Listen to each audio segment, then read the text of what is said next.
গাড়ি চালকদের জন্য জলপাইগুড়ি পুলিশের অভিনব উদ্যোগ। যাত্রীদের বা কোনো মালপত্র যখন গাড়িতে নিয়ে যাতায়াত করা হয় কোনো যানবাহনের মাধ্যমে, তখন সেই মালপত্রের বা যাত্রীদের ঠিকভাবে গন্তব্যস্থলে পৌঁছে দেওয়ার গুরুদায়িত্বটা পালন করেন একজন ড্রাইভার বা গাড়ি চালক। অর্থাৎ যাতায়াতের ক্ষেত্রে গাড়ি চালকদের শরীর সুস্থ থাকাটা খুবই জরুরি।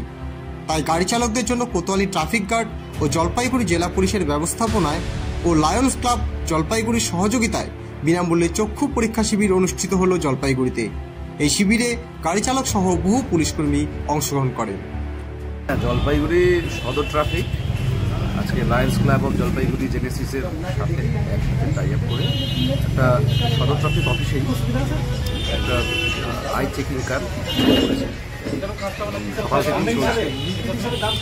ইতিমধ্যে 50-এর উপর লোক এসে চক্ষু পরীক্ষা করে গেছে। মূল যেটা আছে আমাদের ড্রাইভার যারা আছে তার বেশি জরুরি, শুধু পুলিশ কর্মী হ্যাঁ, আমাদের থানা থেকে বা লাইন থেকেও এসছে ড্রাইভার। আপামর সমস্ত ড্রাইভার যারা আছে তাদেরকে আমরা তাদের কাছে আমরা পৌঁছাতে পেরেছি। তাদের বুঝতেই পারছেন যে বিশেষ করে ট্রাফিকের সঙ্গে চোখের একটা সম্পর্ক, দেখার এবং গাড়ি চালানো। তো সেই জন্য আমরা চাই যে যদি কারোর দরকার হয় কোনো মেজার নেওয়ার, তাহলে যেন সেটা সঠিকভাবে না হয়, কোনো যে দুর্ঘটনা এড়ানোর জন্য এই প্রোগ্রামগুলো নেওয়া হয় পুলিশের তরফ থেকে। তো আপনারা দেখেছেন গত সপ্তাহে এখানে ব্লাড ডোনেশন ক্যাম্প হয়েছে, তো এই সপ্তাহে এটা এরকম চলতেই থাকে। আপনারা দেখছেন নর্থ বেঙ্গল সমাচার, উত্তরের বার্তা, সত্যের পথে।